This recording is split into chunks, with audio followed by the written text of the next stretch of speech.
Hi there, you are tuned into Beauty and Braids, the podcast where I, Karen Tenard, has conversations about all things relevant to personal growth and development.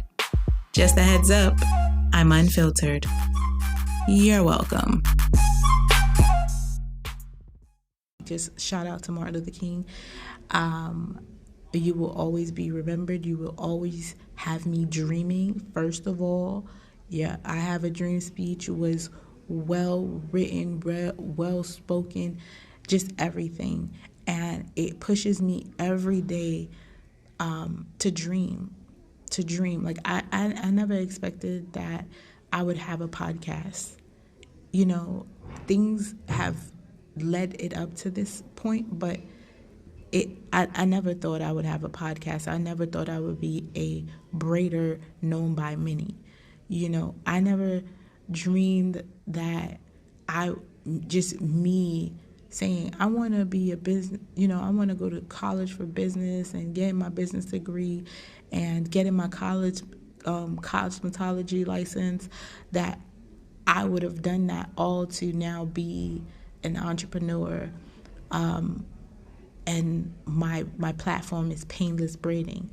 Like, I never thought that. I never thought by just doing something to show I cared about somebody and then continued caring about everybody and making sure that I wasn't hurting them and that their hair was neat and it was secure and it wasn't falling out, that I would be the dream of many. Because somebody somewhere, was like, I wish there was a way my hair didn't have to hurt while I was getting braids. And and here I am, that dream made reality. I literally was referred to people from dermatologists. Like, a dermatologist is seeking me out to give my information to his patients. Like, that's crazy. That's not even heard of, first of all. You know what I'm saying? Like, when people think about braids, they think about, oh my God, my head is gonna hurt. It's gonna be painful. Or they giving people advice like, oh, you sure you getting braids? Or, like, no. Like, when you think about braids, I'm changing the way people think about braids, because that is my dream, that it is going to be known all over the world that braids are beautiful and they are not painful. They are painless. You should be able to wear your hair and wear a protective style without paining you. You shouldn't need to pop a pill. You shouldn't wait 3 weeks to enjoy your hair. But anyways, so and the funny thing is, this was in my dream. My dream to be a braider, that was in my dream. My dream was to own a club, until I found out how much a liquor license was. I was like, whoa, no. And then I got my bartending license, but then it was like I got saved and I did not even crave liquor. Like, once I turned 21, I had a bottle in my hand, like, every night. I was like, I'm going to drink Hypnotic, yeah. And then I didn't feel like drinking anymore. Like, it wasn't a need. Like, I was like, it wasn't something that I needed to drink. You know what I'm saying? And when people be like, do you want something? I'm like, water is fine. It's not that I'm being judgmental or anything like that. I just don't care for the drink. The drinks make me fall asleep now. Before, it used to leave me hype. I'm hype without it. I'm hype with water. So when people offer me drinks, I'm like, yo, you don't want me to drink because I'm going to go to sleep. It don't make any sense. You know what I'm saying? Like, like, why is it a norm where you have to drink? Like, I don't have to drink to get, to have a good time. Anyways, back to the subject at hand. So one of my dreams after the earthquake in Haiti was to create a nonprofit, and I went for it. So Martin Luther King Jr. is literally like one of my idols and mentors, that he had a dream and he went for it. He wanted to stop. He created the boycott. He did it. He didn't back down. He did it till they ended his life. Like, so when I say I'm going to do something, please trust and believe I'm going to do it. And when I say I'm going to do it, believe that it's been in my head for a while, for even some years. Sometimes I've been dreaming about one thing for years. I've been dreaming about getting back on like some sort of radio or podcast for about 2-3 years. And now I just, it was like, go ahead. It's still on your mind. Go ahead and do it, because you're just going to end up regretting it if you don't. You only live once. So, and, well, they say, you only die once, but you live every day. But, and you have 24 hours a day. If Beyonce could do it, if Tyler Perry can do it, if Spike Lee could do it, if Oprah could do it, Denzel Washington could do it, if all of these people, Jay-Z can do it, if all these people can do it, Michael Jackson, what's stopping you? We have the same 24 hours. We can't say, some of their backgrounds was better. No, not all of their backgrounds was better than ours. They went to college. Well, no, not everybody did. They seen a dream. Biggie went to jail and stayed in the prison cell and just wrote lyrics. What are we doing with our time? Are we still sleeping when we wake up? What are we doing with our time? And that's the difference between people who are successful and people who are envious of those who are successful. Are you putting in the time? Are you putting in the work? Are you using the brain that God gives you?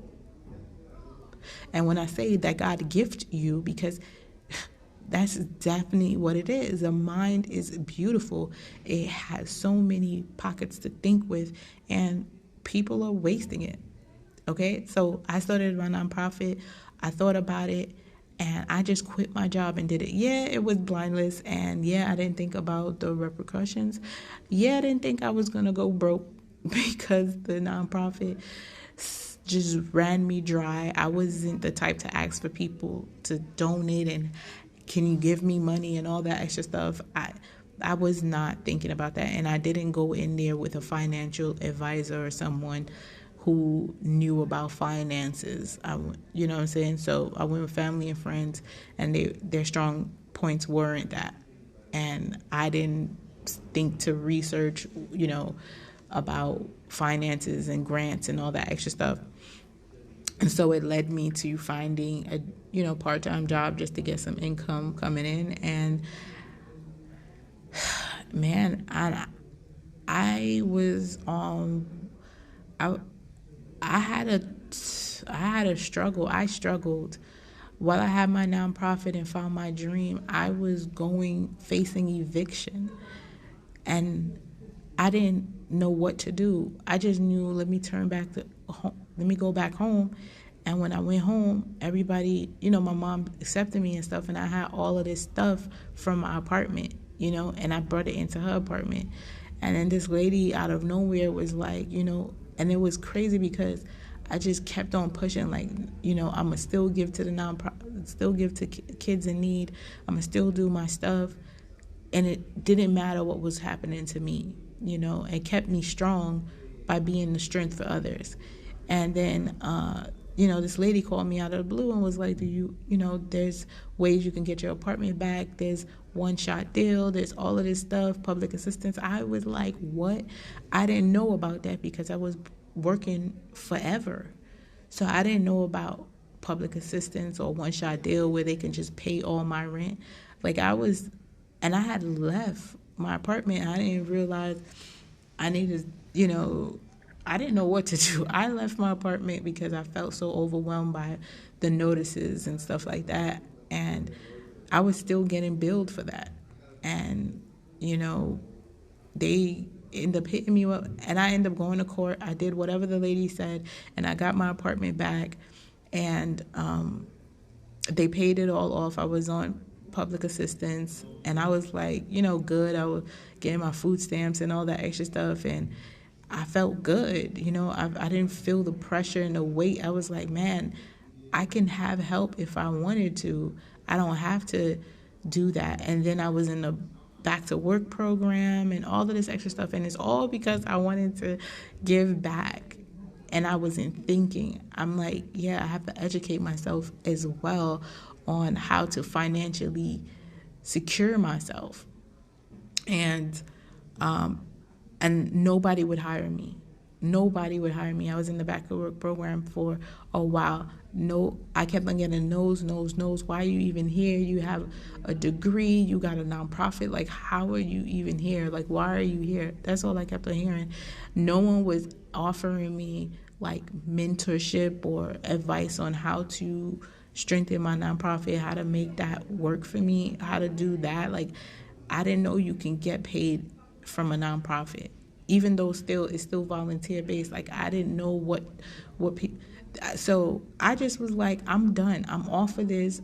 It's a circle, and it led me to saying, you know what, to what I knew.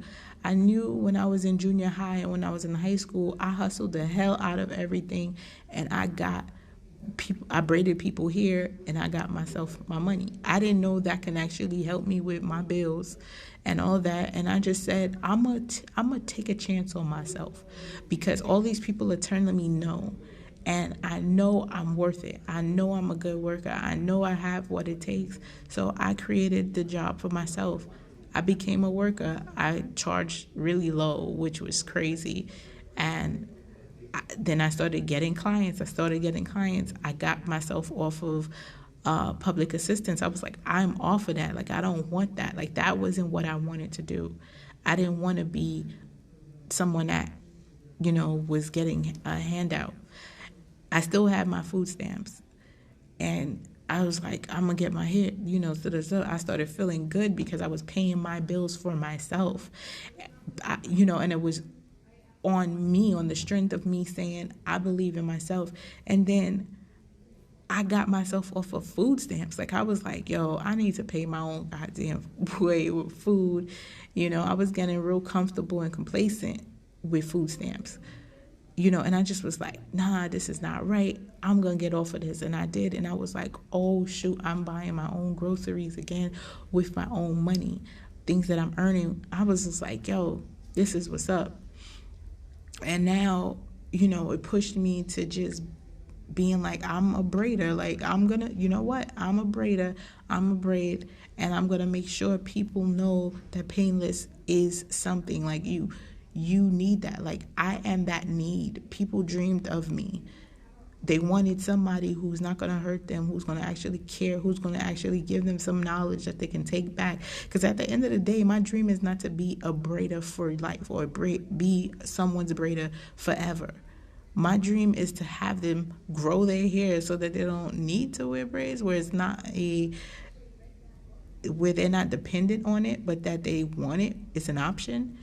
And in that, of course, people are going to be like, well, I can't live without my braids. I'm like, well, my obligation, what I feel like the need is, I should be able to have my own life as well, right? Now my dream is to teach people, to continue the legacy of Painless braiding, so I can teach people the right way to braid, the way that has not been taught, where people are thinking, well, it has to hurt. No, it does not have to hurt. Like, I want people to know around the world that it does not hurt. You does not have to hurt. You don't have to have these kids crying, these grown people sleeping with headaches and edges gone, and all of these new cases of alopecia, traction alopecia. All of this stuff can be avoided. There's some things that's not avoidable through people's health, what they're eating, any illnesses or anything like that with their blood and their follicles. But there's things that can be prevented, and where I can prevent that is painless braiding and painless protective styling. So, and I'm going to give a shout out because I end up being in a magazine. It's called Elegance Magazine.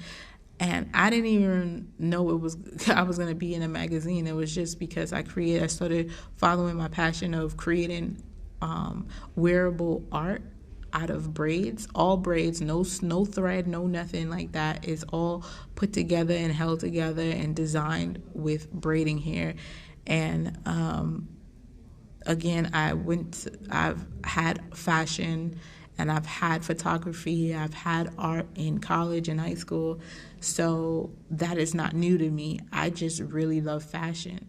I actually love a lot of things. Like when people know me, they're like, oh, what do you do? I'm like, what don't I do? Like, I like to learn about everything.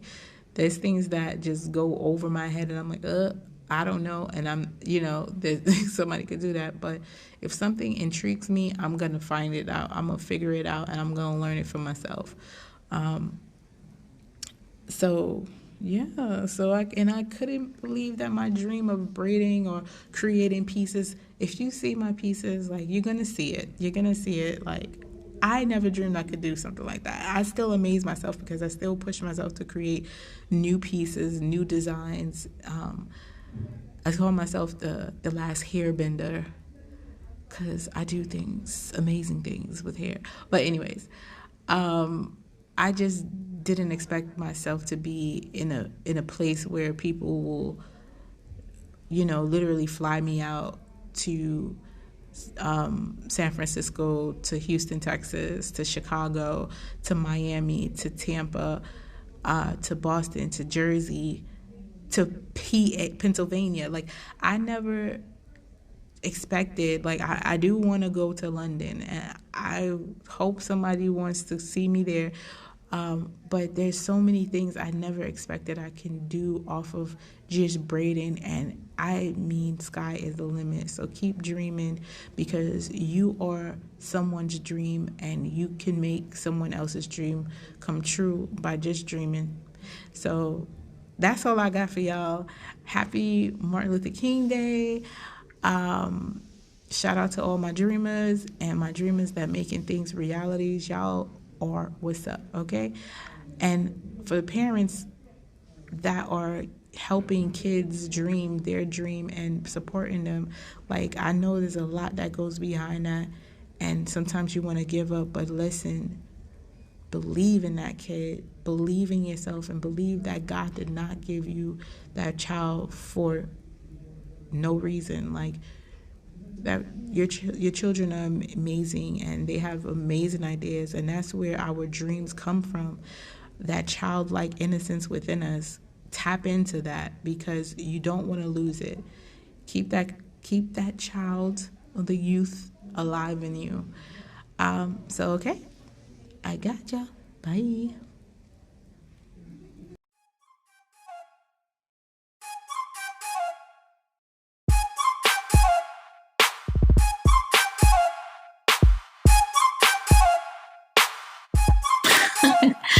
Thank you again for listening to Beauty and Braids. I'm your girl Karen, and this has been another great day. Until next time, you'll hear from me then.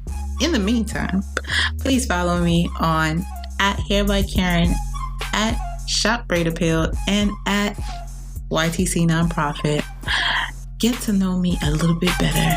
Check them out. Bye.